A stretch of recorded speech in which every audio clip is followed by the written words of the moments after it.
We are on the record in the Ansell matter case D15-521-960D. Please confirm your appearances. Morning, Your Honor, or afternoon. Marshall Road 2515 for Irina Ansell, plaintiff.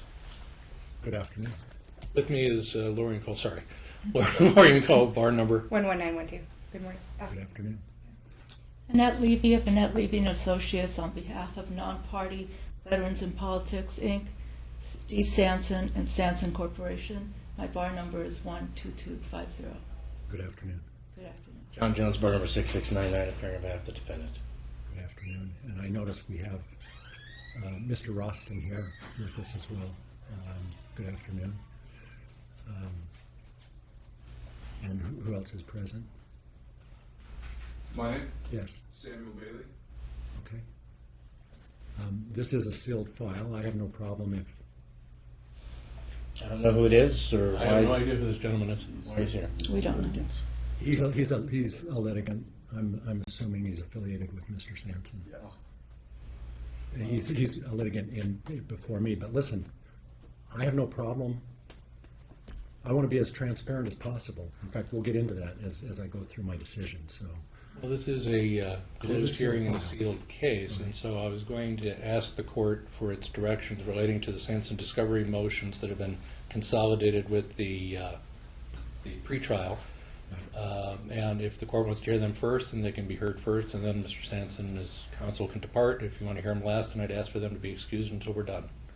well, let me ask Mr. Jones. Do you have any objection to having this hearing open to the public? No? Okay. I'm going to proceed.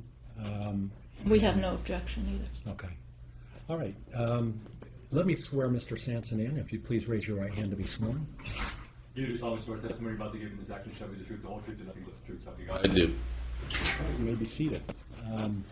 We are here primarily on two motions. Mr. Sanson's motion to quash subpoena served on Verizon Wireless filed on July 26, 2017. And Mr. Sanson's motion to quash subpoena duces tecum and deposition subpoena served on Stephen Sanson filed August 4, 2017. There are associated motions that include motions for attorney's fees, plaintiff's motion to compel filed on August 10, 2017. This matter is well briefed, so additional argument is unnecessary.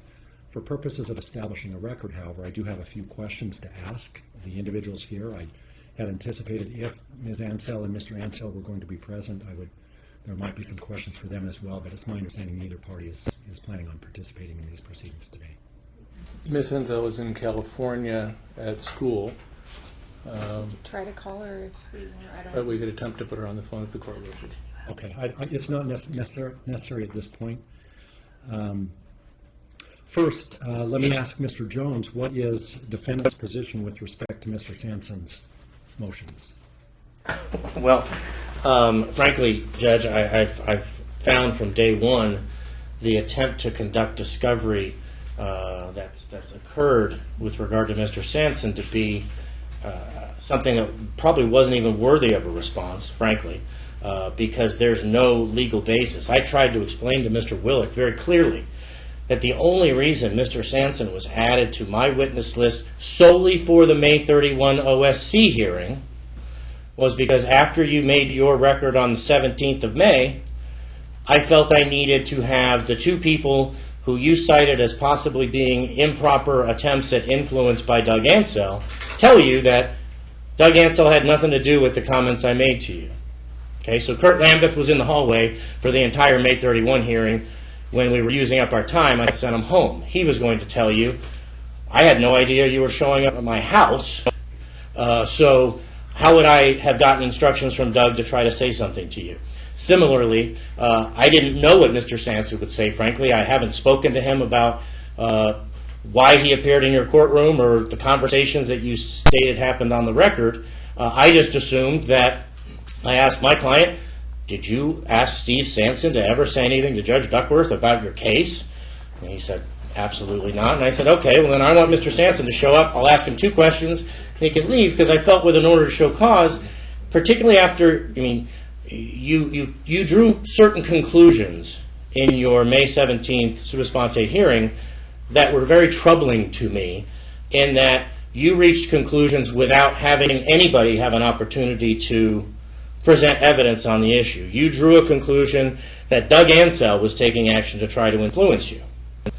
And Let so, me ask you, Mr. Jones, so is your position in representation of Mr. Ansell that in this sealed case with a confidentiality order, that Mr. Ansell did not provide Mr. Sanson with any information about this case? it's my understanding that Doug has vented his spleen about the behavior of the plaintiff's attorney in this case, which is not precluded under any sealing order. I mean, But he hasn't provided him any specific documents. information about this case? No. But you did list Mr. Sanson as a witness in this case. I listed him, in fact, I did a separate witness list for the May 31 show cause hearing. And I informed Mr. Willick of this. I said to him, I was only going to call him as a witness for the May 31 hearing so that I could prove to you, Your Honor, that you were wrong, particularly because in a contempt issue, the credibility of my client was certainly at issue, and I felt on May 17th, you called my client's credibility into issue significantly, and I didn't think you did with a basis. So Mr. Sanson isn't testifying at the financial trial unless, there may be other things filed in this case that bring this May 17th hearing and the whole issue into more sharp focus. But from my standpoint at this point, Mr. Sanson offers no material information. When I informed Mr. Willick that Mr. Sanson was here solely to say that he doesn't take directions from anyone, because I'm pretty sure that's what he would say, even though I've never asked him, that was the only reason I was going to ask. I tried to explain that to Mr. Willick, and Mr. Willick's response was, Mr. Sanson and Mr. Ansell have a very lengthy relationship, et cetera, so on, something along that effect. But it still doesn't rise, in my opinion. And I haven't weighed in because my client can't afford extra pleadings being filed. I didn't file a joinder. I didn't file anything. I don't even know if I read the motion. Well, let me ask you this. Are any counsel aware of any legal authority that would preclude the deposition of someone who has been named as an exhibit in a case? Is there any legal authority in Nevada on that point, that a designated witness is allowed to refuse to appear? Well, my response would simply be this. He was named as a witness for one hearing, and that hearing's already occurred. Well, there are contempt issues that are ongoing. So, again, back to that point, is there any Nevada legal authority that excuses someone from appearing at a deposition when they've been named as a witness and papers filed with the court? Your Honor, if I may, the authority is that you can't bring someone in, a non-party, I don't even call them a third party, they're non-party to the case, and bring him in, have him sit for a deposition over non-issues. Any kind of issues of contempt, what has he contributed? Worst case scenario, and I can represent to you, he has not heard anything of any value, of any material issues in this case at all. Well, nothing of financials, nothing. That's what needs to be confirmed. Well, Why he's- wouldn't the plaintiff It's be set up- allowed to inquire, because it is a sealed file, there is a confidentiality order that Mr. Ansell insisted on. He's the one who sealed the file. And I want to be clear here. The sealing of files is something that litigants pursue. I'd rather the whole thing be transparent. And I'd rather, but Mr. Ansell insisted that it be sealed. He insisted that a confidentiality order be entered. So that being said, how does the plaintiff know that there hasn't been communication, that there hasn't been information shared? I want to, as part of laying a record today, I want to establish that fact, because that goes to whether or not there is a need for a deposition.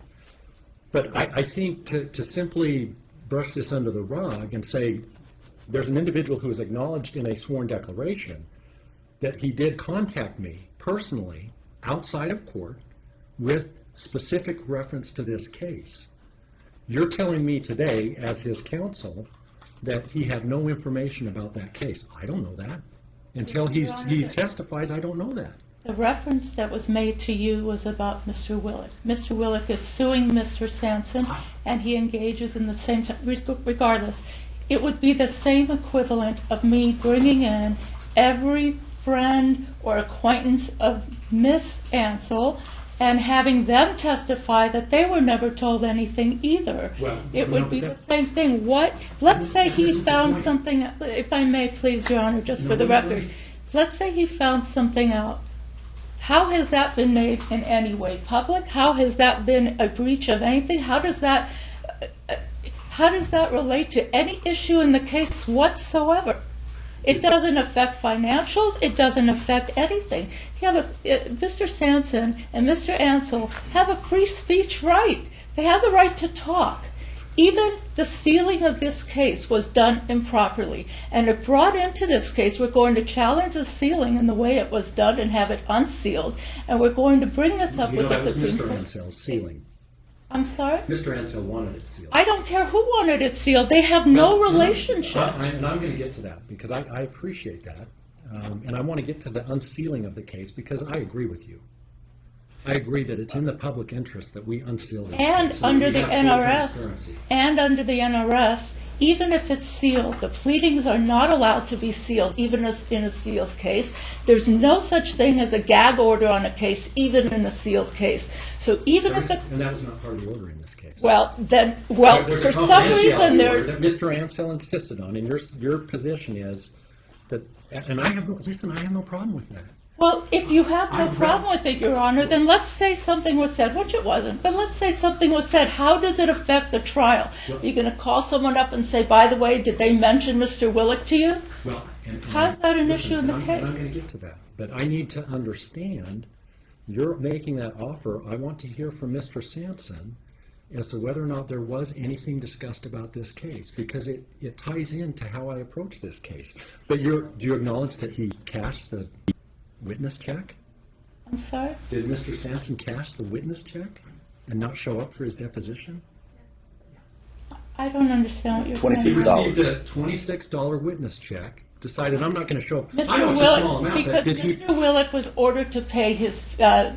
Willick's fiancee was ordered to pay Mr. Sanson's attorney's fees in a case that was recently dismissed. And so Mr. Sanson said, well, this is part of what they owe me. They owe me the rest too. $26 is about my gas in one or two of I the got it. hearings. But he's owed many thousands more. For him, it was self-help in taking Now, that to be check. very clear, the comment that was made to me out of court that Mr. Sanson has not acknowledged, it was directed at the court.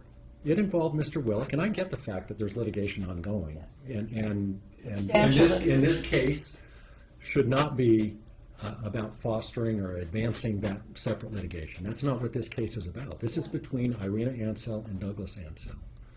But I need to confirm certain things for the record so that I understand exactly what's transpired here. And the comment that was made to me on the phone was, why do you let Mr. Willett get away with so much crap in Doug Ansell's case? Which is a very valid question, Your Honor. Well, and that's And why I can tell you just from my own experience in litigating Okay, with so- Mr. Willick, so not we're- with this case. Listen, we're Though here- also in this Okay, case so now. we're here today. I'm going to ask some questions of Mr. Sanson because that's what I want to clear up. During that telephone call, as Mr. Sanson has acknowledged, well, let me ask you this first. I also, if I may make one comment about the legal authority in Nevada. Another court has made an order that discovery is to be stayed in that litigation of In the Mr. civil Willick litigation. against Mr. Sanson and Veterans in Politics. That order to stay discovery and all proceedings is on file with this court as an attachment to our declarations. It would be beyond the scope of this court's authority to now order discovery against Mr. Sanson, particularly when you look at the categories of what's being asked for. It feeds right into Mr. Willick's case and not this case. And, Mr. Levy, if this helps you out, I'm not going to enter any orders today regarding discovery, and I'll get to that point. But do you find, was it appropriate for Mr. Sanson to call me and ask me that question, why do you let Mr. Willett get away with so much crap? Is that appropriate, yes or no? Well, I think in response to Your Honor's question to him, he was answering it. Okay. He doesn't have the legal acumen that you and I would in thinking, well, is this going to be interpreted that way or this way? And for that, I would apologize for my client, but He's not a lawyer. He's not been So you legally acknowledge trained. that's an inappropriate communication? No, I don't. No, you don't. I don't, because it was in response to your Honor's question, and it didn't have We'll to get to do that. with a issue in the case. Well, I am if you- glad that your Honor had terminated that so that it wouldn't go any further. Well, that's why I wanted to ask today, because I did abruptly end the conversation, because it was completely inappropriate. I hung up, and I'll read all of the text messages into our record today. But now that we're here in the open record, which is where the conversation should take place, I should be influenced only by what happens within these four walls. Of course. Nothing that happens outside this courtroom should influence me. So, that being said, Mr. Sampson, what crap, to finish that conversation, and that's why I wanted to know, what information in a sealed case with a confidentiality order, what crap have I allowed to finish that conversation that you initiated with me, allowed Mr. Wilk to get away with in Doug Ansell's case? Well, you want me to speak, Your Honor? Yes, I do. Okay. What I heard is that Mr. Willick lies, constantly lies, puts it in deposition. He's supposed to be But I the want specific information. What No, specific there crap was no specific crap. It's just general. This lawyer over there always lies. He throws crap against the wall and hoping something sticks. He's done that in my case. He's done that in several other cases. That's the crap I'm talking about, Judge. Okay, so This lawyer shouldn't even be a lawyer. Stop. I don't need that. So when you concluded your, hey, stop it. Okay, let the record reflect that the witness is scowling at counsel, directing his venom and anger at counsel, which is completely inappropriate. I That object behavior to is not that. tolerated in this courtroom. You know better. I didn't want to be So here, when Your you- Honor. I didn't want to be here. You filed the motion. This is your motion. No, he Your filed. Honor ordered, No, it's a motion to quash. it's a motion to quash subpoenas that were sent out by Mr. Willick, and I had asked Mr. Sanson not to come, and then we reread your order, Your Honor, that said that you wanted all the parties to come, and I note that he is the only one that came, so that would show you his good faith. When you concluded your final text message to me stating, so you can understand what direction we are headed, what kind of veiled threat were you making to the court? What That did wasn't you mean by that wasn't a threat, Your Honor. What direction we're headed? Well, I guess you and I think differently. Okay, let me tell you, because I'm the one that wrote the text. I'm thinking what direction I'm headed is how I'm going to go and look into different court cases, which I have been. I've been sitting in here in your courtroom on different matters, and that's what I mean. It was not a threat. It was just I want to see how you rule in other cases, and how you allow the litigants and the attorneys to conduct themselves in your courtroom. That's what I meant. Okay. All right. So here's where I'm at. I did have one comment I wanted to make on just a general concept, because this is discovery. And your inquiry of Mr. Sanson about whether Doug may have told him specifics that might violate a sealed file or a confidentiality order. I filed a motion that gave you concrete proof that the plaintiff released medical records obtained in discovery to a third party who she thought was in the news media, and you denied the motion at a hearing. You didn't care. I mean, you didn't even give me a hearing, and I proved that she perjured herself at her deposition about it. Jones, you had a hearing. You No, you denied the motion for sanctions without a No, hearing. listen. Here's where we're at. But how is it relevant now as it pertains to Listen, Doug? I'm done. I'm going to make my findings and conclusion. I don't need anything further. I'm finished. Here's information that you don't have, because it only occurred in the last 72 hours, that I think you ought to know. We've been conducting depositions, and we now have confirmation from Mr. Tashima that there was a breakfast meeting between Mr. Sanson, Mr. Tashima, and Mr. Ansell. It went on for at least 20 minutes. Mr. Tashima didn't want to listen to the discussions about the divorce because he was only there to talk finances and didn't really want to hear all the things that both Doug and Mr. Sanson were saying. So he wasn't able to repeat exactly what was said. But Mr. Ansell has confirmed that he had a stack of documents this big, and he was going to hand them to Mr. Sanson, and only didn't because Mr. Sanson wouldn't promise not to post them on the internet.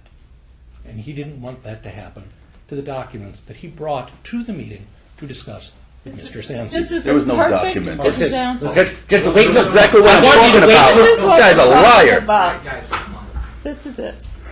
When you learn to respect what I'm telling you, shut up and reconvene. All right, we're back on the record. No more interruptions. I'm done. I have my decision. I'm going to read it. I'm not making any orders today.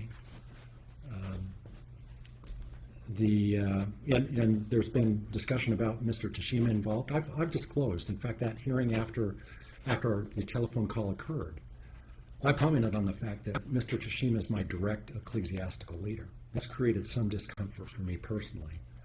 He's never, and I reiterate, never communicated with me directly about the case. But the inferences obviously are clear. I understand that the plaintiff would look at that and question. Any logical, rational human being would look at that and wonder, I wonder what's going on with Judge Duckworth's direct ecclesiastical leader, now the CFO of Mr. Ansell's company. In efforts to be clear, to influence me, go beyond what's been stated. I want to be clear about that. And I certainly find myself in a position where I have become a witness, and that affects how I'm going to proceed today. I asked specific questions to get information about the specific crap, using Mr. Sanson's term, that I'll rely on throughout my decision, to determine exactly what had been communicated. Again, recognizing this is a sealed file, there are confidentiality orders that Mr. Ansell insisted on. If there are no specific facts, and I essentially offered the opportunity to finish the conversation that should have been on the record at the very beginning, then the only possible purpose of that communication with the court was not to provide information, clearly, because Mr. Sanson's indicating he had no information to convey to me. The only possible purpose then of that call was to influence and intimidate the court through a corrupt, out-of-court communication. I talked about earlier about whether or not there's any reason to keep this matter sealed under the shroud of secrecy. Sealing is not for me. It's not for the court. I'd rather complete transparency, and that's why I've allowed individuals into the courtroom. It makes no difference to me. We accommodate litigants routinely when they ask for a closed hearing. We'll clear the courtroom because I understand the fact that oftentimes these are private matters that individuals don't like thrown about in front of the general public. And so there are accommodations that are made. But as a general matter, this process should be completely transparent. I have nothing to hide. I find that there has been an effort to influence this court outside of the four walls of this courtroom. And given these influences, I find that complete transparency of these proceedings is in the public interest to maintain confidence in the judicial system. Based on these findings, this court orders that the order sealing the file is set aside as contrary to the public interest in the administration of justice. Further, the confidentiality order should be set aside as an order enforced through the court's contempt powers. To be clear, to the extent the parties have entered into any confidentiality agreements, it is a matter of contract law, and my order today does not alter contractual agreements of the parties. Rather, my order specifically relates to the contempt powers of the court.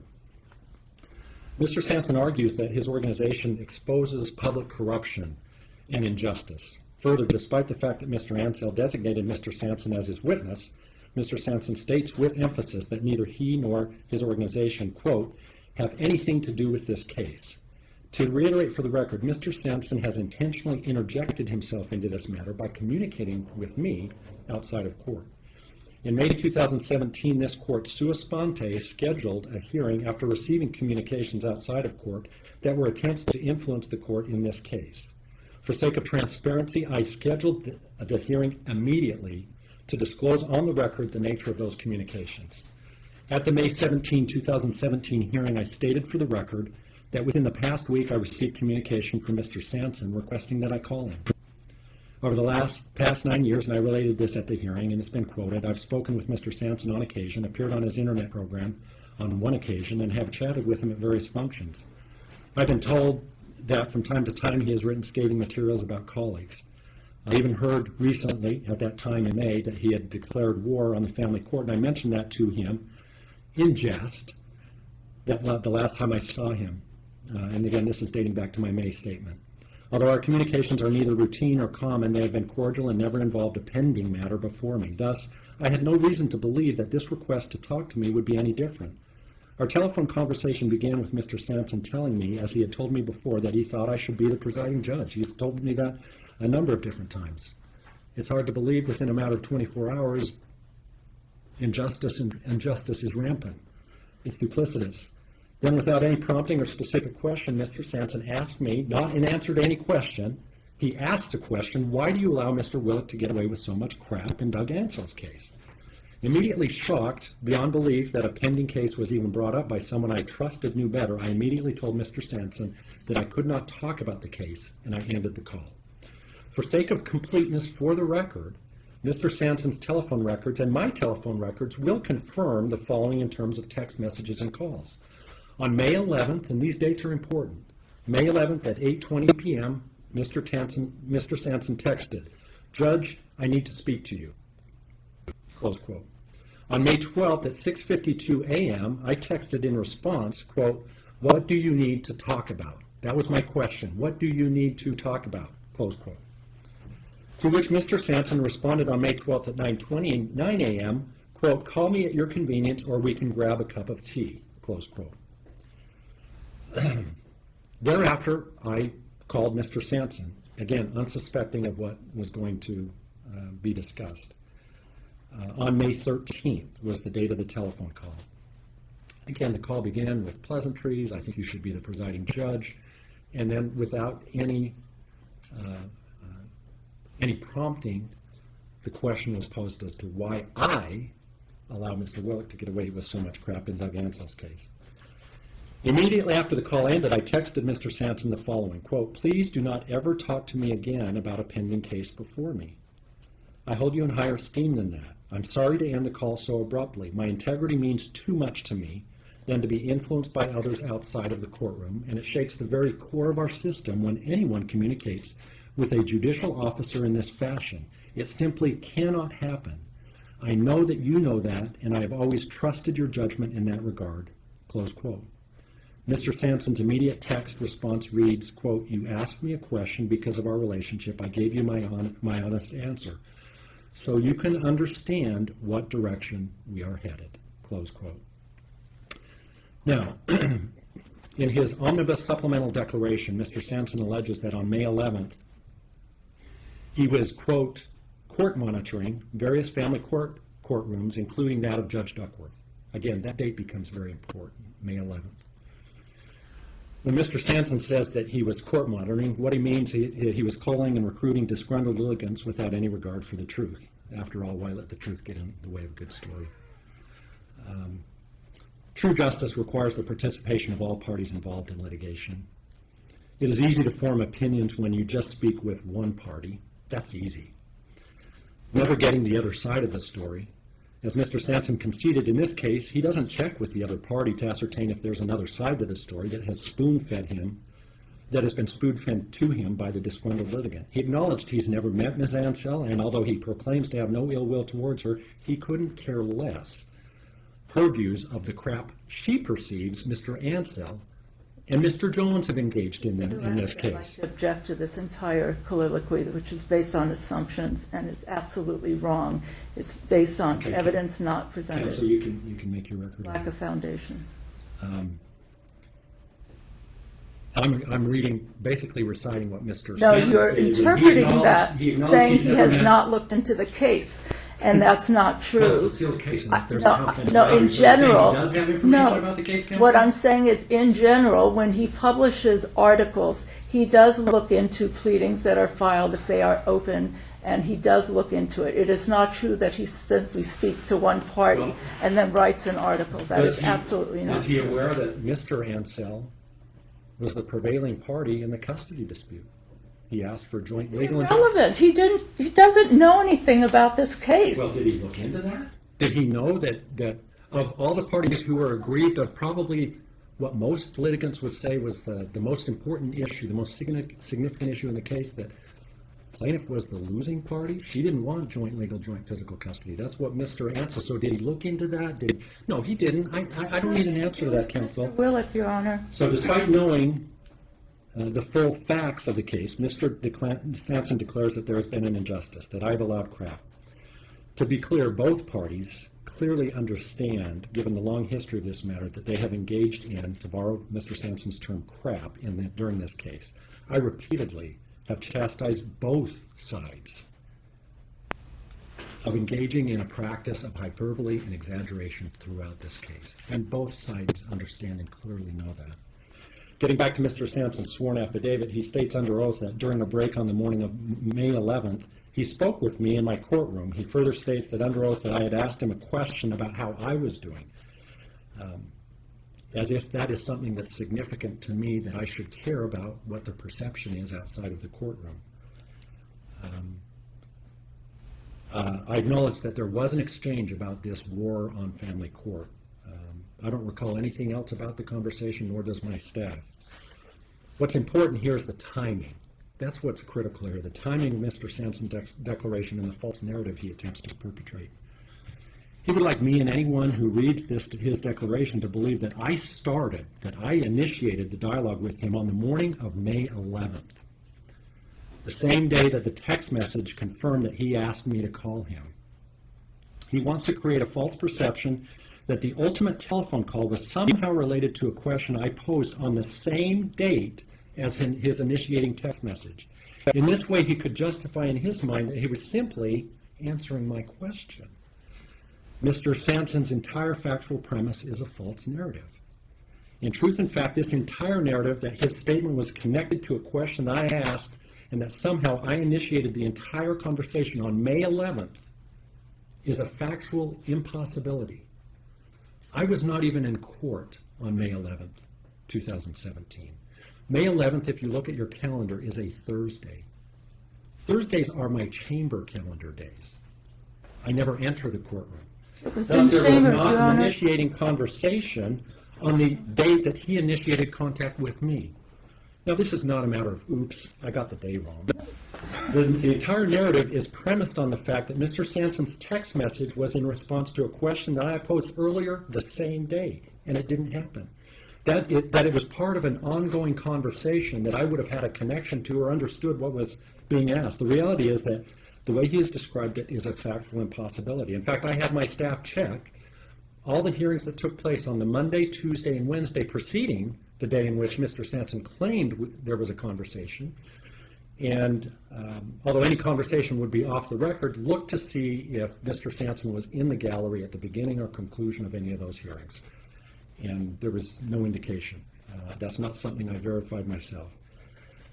Mr. Sanson alleges that the FBI is investigating corruption in California's family courts. I'm not sure what the point of that statement is or if he's attempting to take credit for it. But this matter should be investigated. We should be doing that here. It is the height of hypocrisy to decry corruption and then engage in the very practice you claim to be attacking and shedding light on. Communication with a judicial officer about a specific case, inclusive with veiled threats, is corrupt. This is not about some injustice that has been perpetrated against Mr. Ansell and Department Q, as I'm sure Mr. Sanson may spin it. When I asked Mr. Sanson today about what is the crap, what is the injustice, he had nothing. The argument's not even plausible, as I indicated before, when Mr. Ansell, the aggrieved party where injustice has been committed, is the prevailing party on the most significant issue in this case, unless, as I'm coming to learn, the money's more important. And although I do believe that Mr. Sanson should appear for a deposition, although I do believe that I do also believe that the document request served by Mr. Willick is overbroad and should be narrowed, and I do believe that Ms. Ansell is entitled to receive records to confirm whether the communications are limited to what I have described. I've stated it on the record. I'm not ordering anything today. The suggestion that Mr. Sanson's out-of-court communication was merely an innocuous statement or was not significant enough to warrant a recusal is inaccurate and completely understates the gravity of what we are dealing with. As I stated then in May, and I reiterate now, attorneys are frequently referred to as officers of the court. As such, I believe you have a duty as officers of the court to assist the court to ensure the administration of justice without outside influence. Any attempt to influence or sway this court's decisions outside the four walls of this courtroom should be frightening to counsel and corrupts the administration of justice. It is important that everyone here understands the magnitude of what we are dealing with. This is more than just this case or this court. In 26 years of combined practice and sitting on the bench, I've never been exposed to anything like what's happened in this case. This is about outside interference in the administration of justice through intimidation, threats, and improper influence. This is an attack on our system of justice in which an individual seeks to remove the symbolic blindfold of Lady Justice. This matter should be investigated. We have I've contemplated continued for some time all of this, recusing yeah. myself from this matter. I treat very seriously my duty to sit. However, I must analyze whether the events that have happened impact my ability to maintain impartiality. The reality is that early in this case, Ms. Ansell alleged that Mr. Ansell would win at all costs, that he would try anything to influence this court. When I hear that testimony generally, and when I heard it from Ms. Ansell that day, I scoffed. Perhaps not openly, but when I hear that, it sounds so implausible that it was unbelievable. I scoffed at the notion. Interestingly, this all started after custody had been resolved, the most important issue. And again, I reiterate, an issue in which Mr. Ansell was the prevailing party. Yet, there have been efforts to influence me. Thus, any decision I make in any way that favors Mr. Ansell is perceived by Ms. Ansell as being influenced by something that has happened outside of this courtroom. This perception is understandable given everything that has happened, not just the facts I've referenced today. Similarly, Mr. Ansell may have the perception that because of the open disgust and disdain that I've expressed about these outside influences, that I'm overcompensating to counter Ms. Ansell's perception. This is unfair to both parties. I also face the reality that I now have become a witness to events that have transpired outside of court in light of Mr. Sanson's efforts to influence me. Because of this conflict, I do find that it is appropriate at this time that I recuse myself from this case. To the extent it is possible, and the only orders I'm making from this case today is unsealing this file so that it is available, because it's something that does need to be looked at and looked into. To the extent it is possible, I would recommend, not that that has necessarily any sway, the preference would be to have a senior judge try the issue to avoid any further efforts to influence another court. That's subject to random reassignment and whether the powers that be can coordinate having it heard in that fashion. I recognize there is a motion to continue that has been filed. That is not, obviously I'm not hearing that because I'm recusing myself from this matter at this time. And so those dates must necessarily be moved anyway. I'm not sure how that's going to impact it, how far out, but you'll receive notice from whatever court ultimately receives the case. Thank you for your attendance today.